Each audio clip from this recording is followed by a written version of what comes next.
अगर आपको पुरानी से पुरानी कब्ज़ है और उसका इलाज नहीं हो पा रहा, आपने बहुत सी मेडिसिन भी ली हैं, बहुत से तरीके आज़माए हैं, तो आज आपकी प्रॉब्लम का सॉल्यूशन मेरे पास है। यहाँ पे हमें चाहिए छोटी हरड़ की, आपको पंसारी की शॉप से मिल जाएगी और इतनी जादुई तरीके से आपकी कब्ज़ जो है उसको ये दूर करेगी और आपको तंदुरुस्ती देगी कि आप हैरान हो जाएँगे। अब ये देखें, ये इस टाइप की इसकी शक्ल होती है, थोड़ी डार्क कलर की भी होती है, इस कलर की भी होती है। ये आपको पंसारी या हकीम की शॉप से ईज़िली मिल जाएगी। अब ये कब्ज़ का इशू इतना डेंजरस होता है कि इसको लाइटली कभी नहीं लेना चाहिए। इस एक बीमारी से आपको खुदा ना खास्ता बहुत सी बीमारियाँ लग सकती हैं और आपका कुछ भी खाया पिया आपको लगता नहीं है। सो इस चीज़ को आपने सीरियस लेना है। ये है हमारे पास हरड़, छोटी हरड़ है और ये बहुत सस्ती मिल जाती है। ये जस्ट 20 रुपए की है, सो इतनी आपने इसको ले लेना है, ठीक है। अगली चीज़ बहुत अहम है हमारे पास, ये है हमारे पास भेड़ें। ये भी आपको पंसारी या हकीम की शॉप से मिलेगी। ये 20 रुपए की मैंने खरीदी है, ठीक है। और ये गोल होती हैं, सख्त होती हैं, ड्राई होती हैं। ये देख लें आप, मैं आपको करीब से दिखाता हूँ। इसका भी आप स्क्रीनशॉट ले लीजिएगा। ये बहुत सस्ती और कम पैसों में चीज़ें मिल जाती हैं, लेकिन इन चीज़ों को ज़्यादा पॉपुलर नहीं होने दिया जाता क्योंकि ये कम पैसों में आपको आज़मूदा फ़ॉर्मूला मिलता है जिससे आपको सच में फ़ायदा होता है। सो इन चीज़ों की एडवर्टाइज़मेंट नहीं होती तो लोगों को लगता है ये काम ही नहीं करती। 1 चम्मच इसमें हमने देसी घी का ऐड कर देना अगर है, अगर नहीं तो आप स्किप कर दें। फिर आपने इन दोनों चीज़ों को लो से फ्लेम के ऊपर भून लेना है। अब जो होम रेमेडीज़ होती हैं यानी कि घरेलू टोटके होते हैं, इसका फ़ायदा ये होता है कि इसके आपको कोई भी साइड इफ़ेक्ट्स नहीं होते, इसका आपको जस्ट फ़ायदा ही होता है। और ये रेमेडी तो ऐसी है कि यकीन करें पहले इस्तेमाल में आपको फ़ील होगा, आपको हल्कापन फ़ील होगा और आपका जो कॉन्स्टिपेशन का इश्यू है, जो आपको कब्ज़ का प्रॉब्लम है, ये पहली ही इंशाल्लाह डोज़ में आपका सॉल्व हो जाएगा। सो इसको आपने बहुत ज़्यादा नहीं पकाना, जलाना नहीं है, बस हल्का-सा आपने कह लें कि सेंकना है, ठीक है? इससे ये एक्टिवेट हो जाएगा और हमें ये रेमेडी बनाने में भी आसानी हो जाएगी। तो ये लें जी, हमने इसको कर लिया। अब आपने क्या करना है, एक प्लेट में इसको निकाल के ठंडा कर लेना है। ये चीज़ें बहुत ईज़िली अवेलेबल होती हैं, आप कहीं से भी इसको खरीद सकते हैं और ये चीज़ें फ़ौरी असर करती हैं। और कॉन्स्टिपेशन का ऐसा इश्यू है, लोग इसको कम डिस्कस करते हैं, हालाँकि ये सबसे अहम तरीन इश्यू है। अगर आपको खुदा ना खास्ता है, तो आप अपने घर में इस चीज़ की खबर रखें। अगर किसी को ये इश्यू है, तो आप इस घरेलू टोटके से उसको सॉल्व कर सकते हैं। इसको निकाल लेंगे, उसके बाद हमें चाहिए सौंफ, जो कि पेट के लिए, पेट के इश्यूज़ के लिए बहुत ही मुफ़ीद होती है। 3 टेबलस्पून के करीब हमने ये सौंफ ली है और इसको भी आपने थोड़ा-सा भून लेना है। आपकी पेट में गैस बनती हो बहुत ज़्यादा और आपको बदहज़मी होती हो, तो इससे बेहतर कोई चीज़ नहीं होती।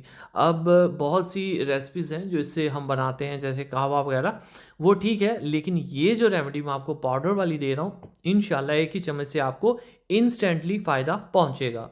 तो इसको भी हमने अच्छे से यहाँ पे भून लेना है। बहुत ही हेल्दी चीज़ है और कोई इनके साइड इफ़ेक्ट्स नहीं है। बेसिकली ये फ़ॉर्मूला आपको ओवरऑल बहुत फ़ायदा देता है, जैसे हाज़मा हो गया, आपका मेटाबॉलिज़्म सिस्टम हो गया, ये सभी चीज़ों को, लेकिन फ़ोकस आज हमने कॉन्स्टिपेशन को करना है, ठीक है?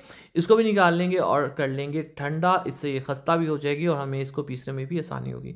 चलें जी, अब बात ये आ जाती है कि ये जो भेड़े है, ये बहुत सख्त होता है, ठीक है? इसके अंदर एक सीड होता है जिसको हमने रिमूव करना होता है, लेकिन आप इसको कूटेंगे ना, तो ये सॉफ्टली इसका जो अपर पार्ट है उतर जाएगा और इसका जो बीज है, जो सीड है, उसको हम निकाल लेंगे, ठीक है? ये देखें मैंने कितनी आसानी से उतार लिया है। ये सीड हमें यहाँ पे नहीं चाहिए, ये देखें, इसको हम रिमूव कर देंगे और ये जो अपर इसका पल्प है या इसका जो स्किन है, इसको हमने इस्तेमाल करना है। ये मैं निकाल लेता हूँ।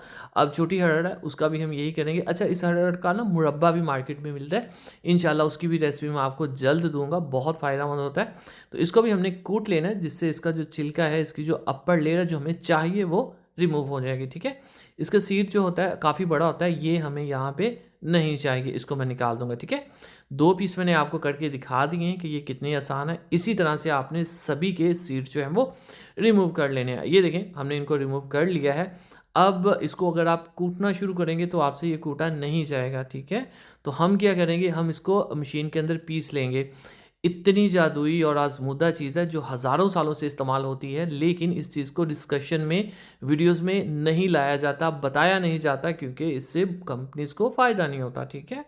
सो ये चीज़ें ज़रूर यूज़ किया करें। अब इसमें हमने ये सौंफ ऐड कर देनी है। चलें जी, तकरीबन इक्वल क्वालिटी है इन चीज़ों की। अभी कुछ और चीज़ें वो आगे जाके आपको बताता हूँ।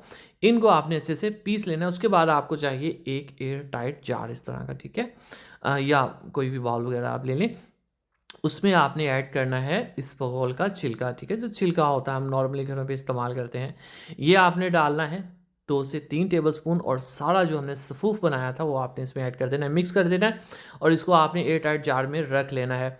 डेली आपने 1 टेबलस्पून भर कर खाना है नीम गर्म पानी के साथ और आप देखेंगे कि इंशाल्लाह पहली ही डोज़ में आपको फ़ायदा होगा, आपकी कॉन्स्टिपेशन जो है वो दूर होती रहेगी। इसको आप यूज़ कर सकते हैं 10 दिन, 15 दिन और इंशाल्लाह उसके बाद आपका इश्यू वैसे ही इंशाल्लाह सॉल्व हो जाएगा। अपने खाने में कोशिश करें कि मैदा टाइप की मैदे से बनी चीज़ों को इज्तनाब करें और जो रोटी होती है गंदुम वाली वो छाने बगैर उसकी रोटी बना के खाएँ ताकि आपका जो स्टमक के इश्यूज़ हैं, कॉन्स्टिपेशंस वगैरह के वो दूर हो जाएँ। पानी का इस्तेमाल बढ़ाना है, आपने वॉक करनी है, सैलड लेना है बहुत ज़्यादा और इंशाल्लाह विद इन डेज़ आपको बहुत ज़्यादा फ़ायदा होगा। दुआ में रखिए, वीडियो को लाइक कीजिए, जान से दीजिए इजाज़त, अगली वीडियो तक अल्लाह हाफ़िज़।